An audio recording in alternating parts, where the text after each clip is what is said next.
interest be given in a poor girl's marriage as help? Sister has a question that can money earned by interest, obtained from interest, be given to a poor girl for a marriage? Sister, point number one, you should not earn money by interest. It's haram. So if you're doing a haram act to do a good deed, helping a poor girl is not fard, it is mustahab. But taking interest is haram. So you're taking interest and helping a poor girl, it's haram. Don't help the poor girl, don't take interest.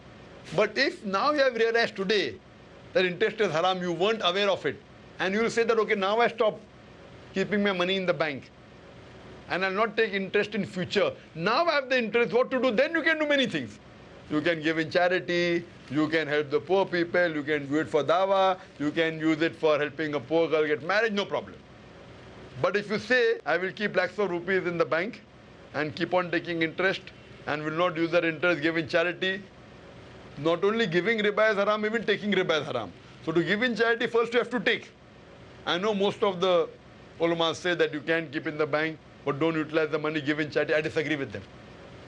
The Quran says riba is haram. Keep in a current account. Don't keep in fixed deposit, don't keep in savings account, where you get interest.